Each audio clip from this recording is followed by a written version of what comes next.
Hey everyone, Miranda Pitrone back here with you, and today I'm going to show you some of the PBO paints. I am going to use it on a canvas, which I painted black, the background black, and I just want to find my general center here. So take my compass and I just want to rough in kind of an area where I want to pour the PBO paint. It may not be my exact circle, but at least it gives me a sort of rough estimate of where I want my center to be. And I pour it right out of the bottle when it's a large amount like this. And then I just let it sit and do its thing. This one is the honeycomb effect, so it activates little cells because it has petroleum in it. And sometimes, gravity's going to pull it into a circle, but sometimes I just have to push on the sides a little bit to kind of even out the circle. So that's all I'm doing here, is just kind of pushing on the canvas a little to give it a tilt so that it'll kind of pool into the area that pulls it into a circle.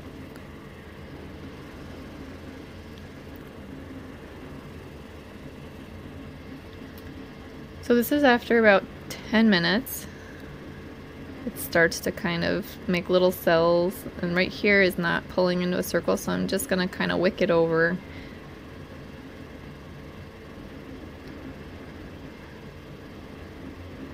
And make my circle. But see all the amazing effects in that? It's so cool.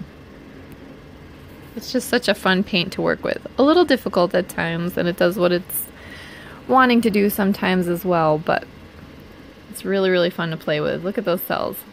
Alright, so this is just another color I wanted to show you. You could pour it on an entire mini canvas and just kind of see what it does to do a little experiment. But I just got this one. This is just a magnetic canvas, and I just got this vermilion that I wanted to see how it looks when you pour it out.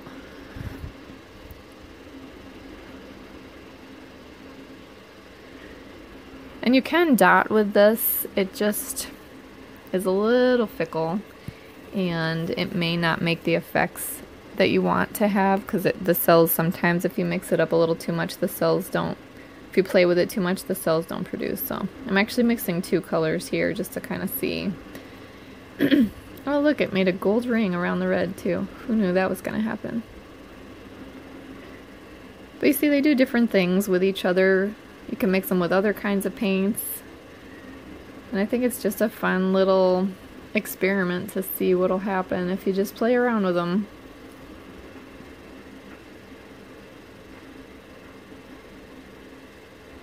And just to see how they react to each other and other paints is fun too.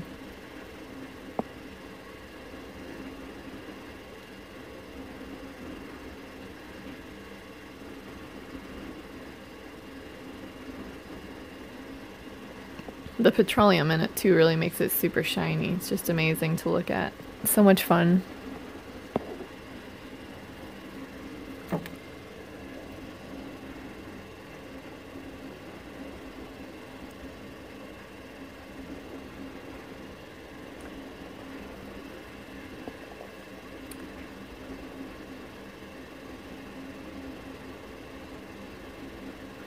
So even after a little bit of a time lapse here, you can see the cells developing among some of the ridges. But like I said, it's just an experiment and fun. So let's get back to the canvas here. And on the larger canvases, I have been drawing out just some vague grid lines, just kind of sketching my 90 degrees. So I don't get a little too crazy with being off course or off center. Plus this is a little bit, doesn't always do a perfect circle, so I'm just generally sketching out with my etcher here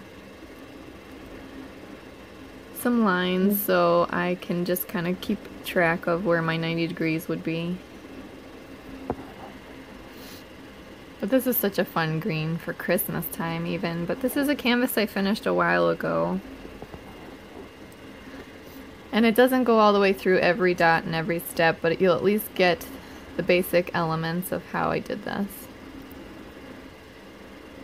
So this is my angled tool. I just find it easier to see using the angled tools. And I do have some of them still for sale in my Etsy shop.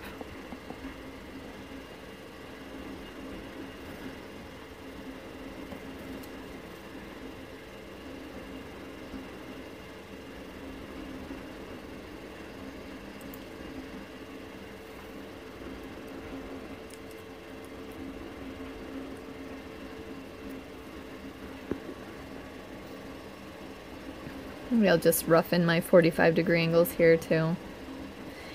And you can measure this out. I just kind of eyeball it. But it might be easier if you measured it out if you weren't sure.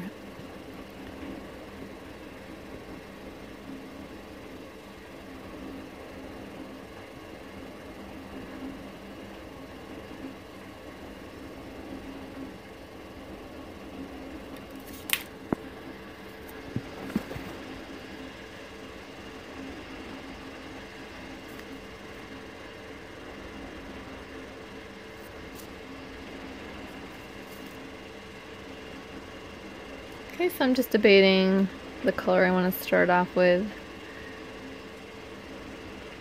Probably going to start off with some white, I think.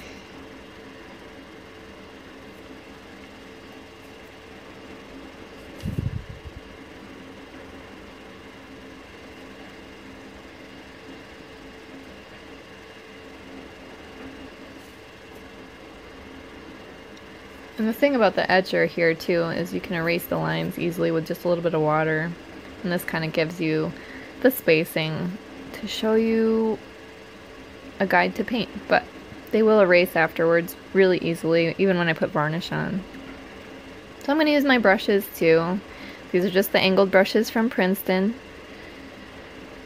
And I use dotting tools as well now to show how you can just kind of intersperse them one for the other. Some people use just one. I generally like to use the brushes. I find them easier and you can not have to load paint on it all the time. load the paint less. That's what I'm looking to say. Thank you. But it's really just a matter of what tool you're used to. So I'm going to go with white here and just put a little dot at my 90-degree angles to start off.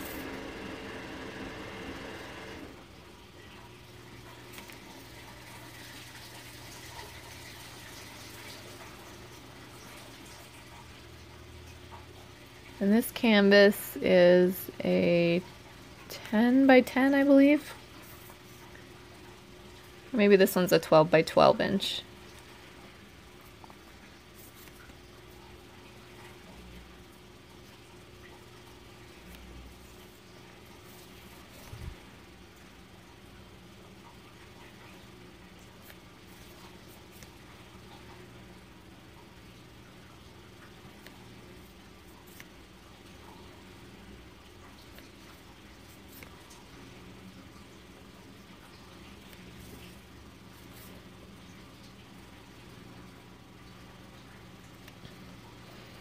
I'm actually just going to steal from the dots and do a little ring of white dots around these.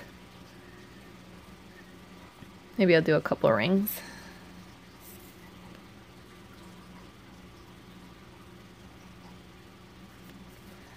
But you can see too, like there are some days when even I have to steady myself and I'm using my left hand to steady my right when I paint.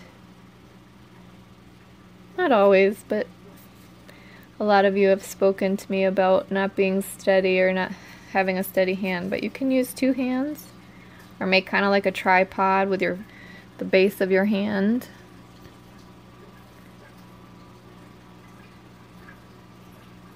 And there's all the ones around with the white dot rings. I think I did 3.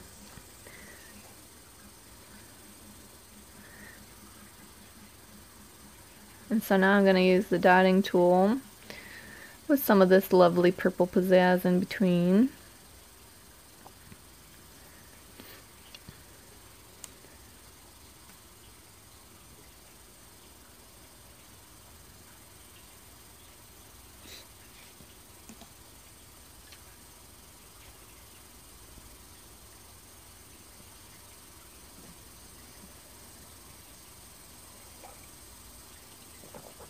And I really just love the way the purples and greens go together.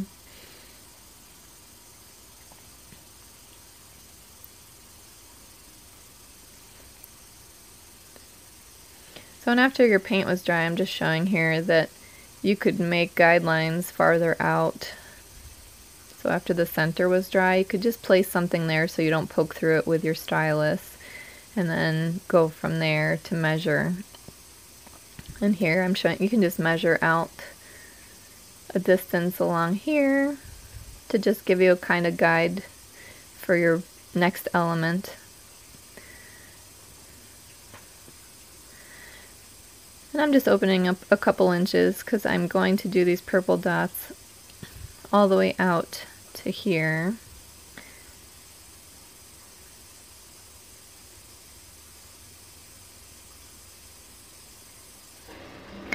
Because I want to do kind of an arm, a branch off of each of these of purple. And I'm going to show you just kind of like a chain link.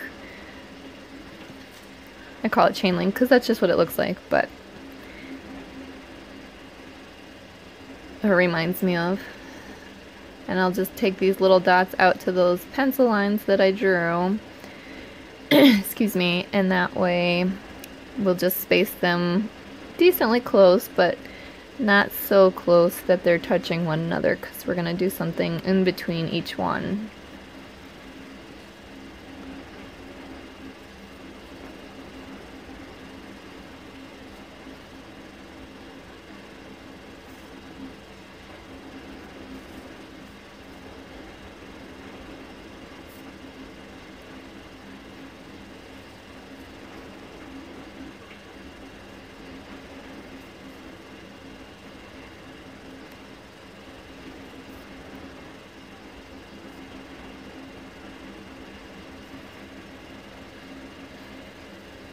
I'm gonna go with some of the metallics, I think.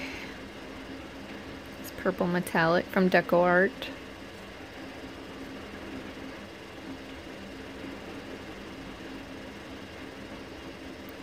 And because I put the guidelines in, that way I don't have to work from the center out. I can just kind of start out here. And I'm just painting the circles with the brush. If it's bigger than the diameter of your brush, then I just paint it in.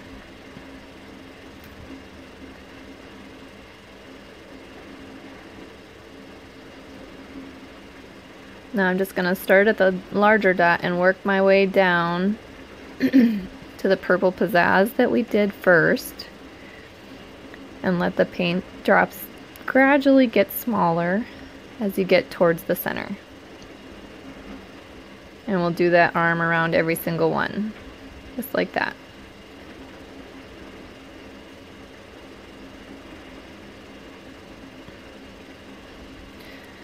So now I'm going to do an S curl. And I'm just kind of sketching them in so I can get a rough idea of being able to fit one in every single space around my mandala. And like I said, this tool has no ball on the end of it. It's sharp. It's just, I'm kind of scratching on to the black paint, and when it's wet afterwards it'll go away. So now I've got them all sketched in, so you can just kind of see that each one fits. And if you really want to get technical, you can measure each one and make sure pardon me, that they're about the same size. And it gives you an opportunity to kind of visualize the piece before you paint it.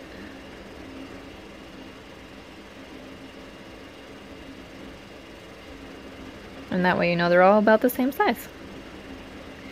So I'm going to go with this lovely turquoise. And I just have my brush here. And I like to start from the center of the S's, just because I like the largest dots at the center of the S. It's just my own personal preference. And then work your way out around one of the curls at the end till the dots get smaller. And I push down harder for these big ones. And then as you work your way around to the end of the curl, I'm just letting up on the brush a little bit so they get smaller.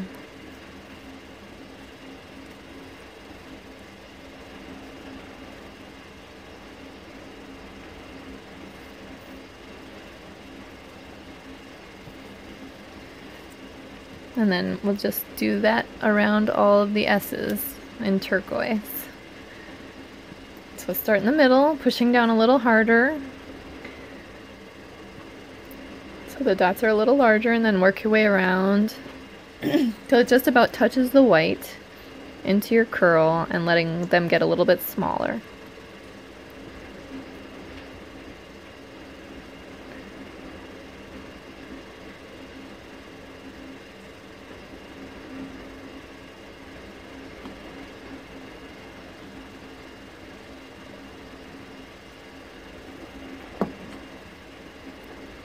So you can use the dotting tool or the brushes to do this. So if you're somebody who uses the dotting tools, it's just you have to reload the brush more to keep your dots a larger size, and then let the paint run off your tool to graduate the size down to the smaller dots.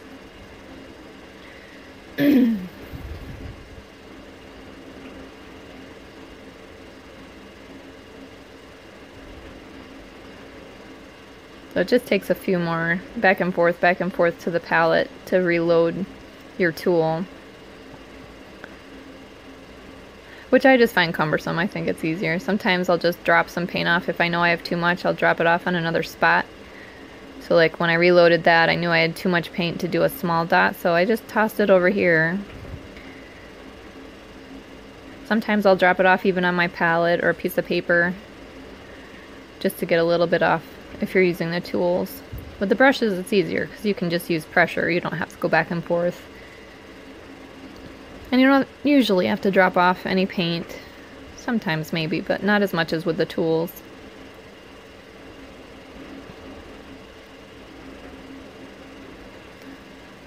But this is just one of the smaller styluses for nail dotting.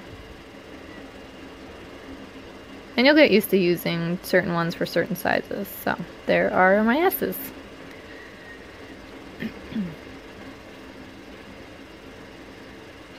So I don't usually use apple barrel, but I really like this light purple. And it's going to be a good complement to the metallic that we put down a little bit earlier. And now that these are dry, what I'm going to do is go in between each of our little dots here, and it's going to make kind of like a link. It just reminds me of chain link. So you're linking your dots just by putting the lighter one in the little space in between.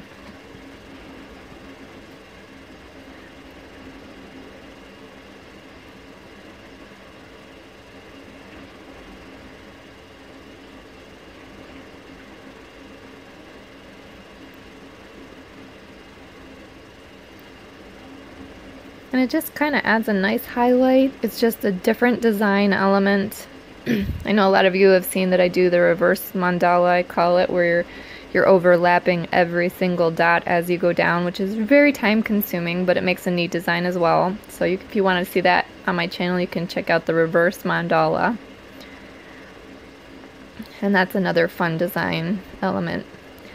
But this one is, I don't know why, it just reminds me of links. So you're linking your dots together with a highlight color.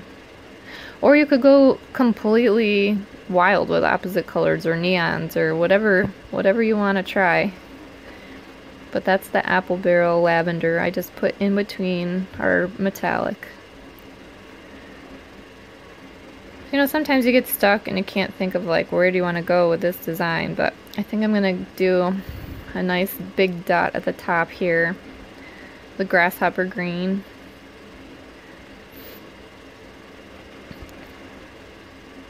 I'm using the larger dotting stylus, but you can use the brushes too, just like I did with the purple. You just paint it into a circle.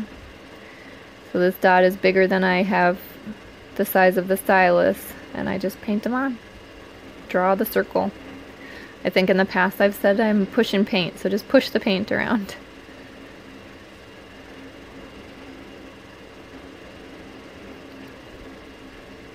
But then I just did one above every S, and now I'm going to go with a lighter one and just kind of delineate that with a round of dots around it. And then I'm just going to really bulk up above this with rings of dots.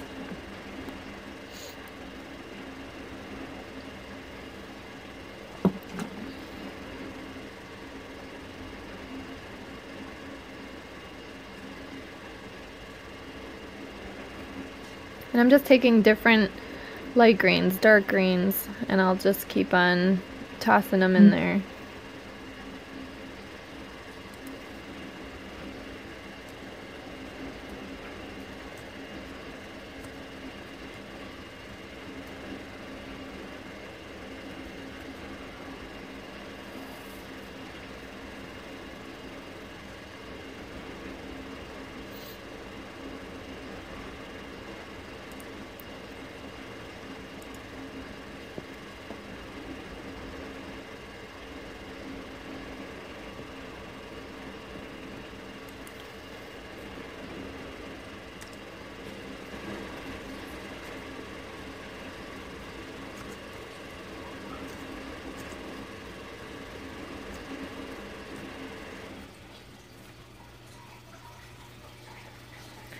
So this too, I'm just taking the brush and working my way around. And I'm making the top dot at the peak a little bit bigger, so it's going to kind of start to create a point.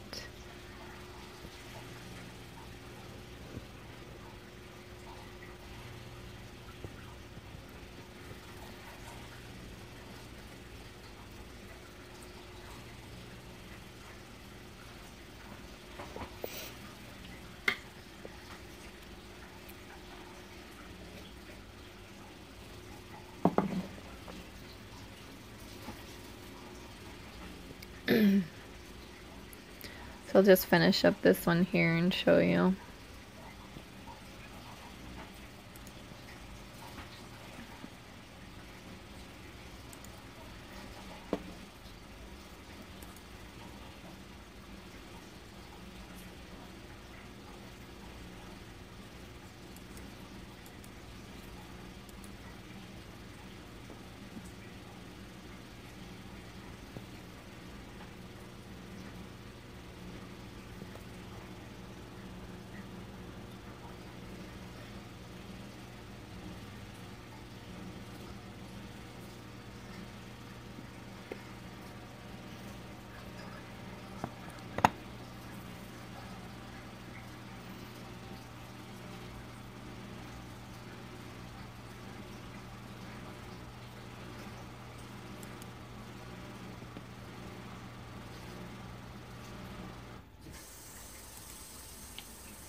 I think just alternating between the greens looks pretty neat too.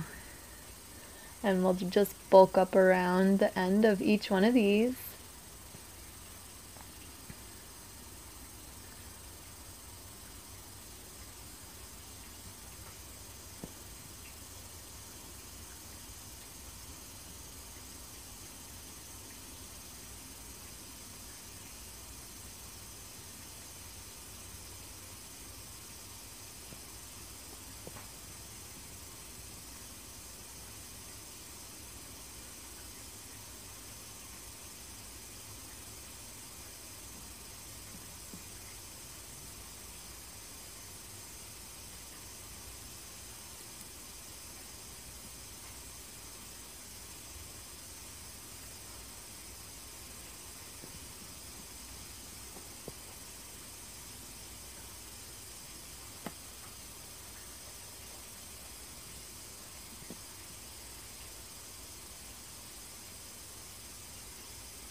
So I just kind of want to bulk this up until we're almost reaching the purple, just to fill in that space.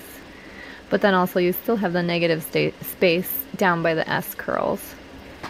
But you can see I'm also steadying my hand here with my left hand, because I have days where it's not as steady as I would like it to be either, so. Or days when I've had too much coffee, then we probably should dot two-handed, right?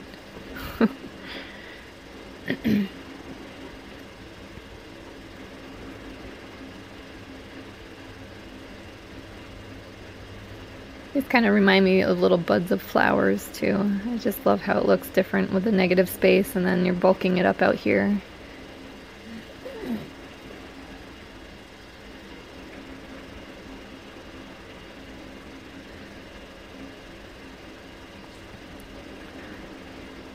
So here I'm just explaining that I made the right side dots a little bit larger, but it's not a big deal because we can just kind of accommodate that by making them smaller on the next round and filling it in. This is the ELF brush, which I personally am not a huge fan of. I used it on this canvas to just kind of try it out. The bristles are like plasticky a little bit, but it is one of the angled brushes, and they're like $3 at Target. So I was just showing that you can still use this to paint with if you were looking to try the angled brushes. But the Princeton brush is totally different. These bristles are really hard, thick and plasticky. But it held a lot of paint and worked its way around here. I just tuck the greens in there and then make them a little bit bigger on this side.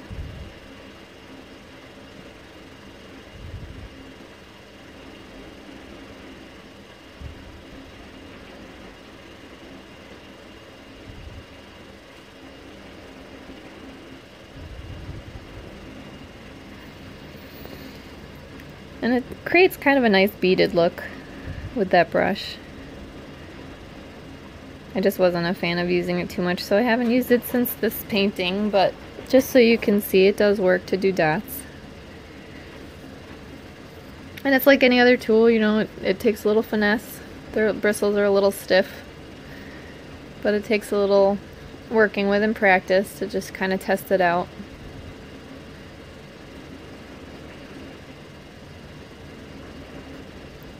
I'm going to switch back to the Princeton brush here with the softer bristles and go for some white just to have a nice contrast, but also end to this part of the design.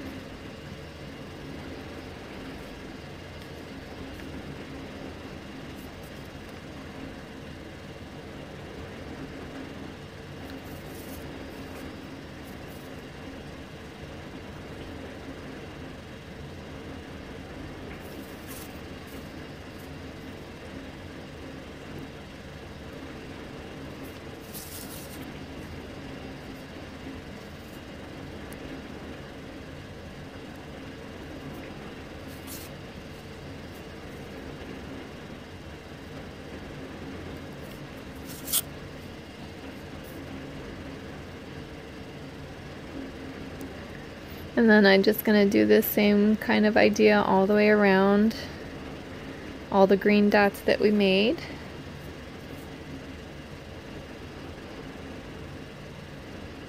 To complete the canvas.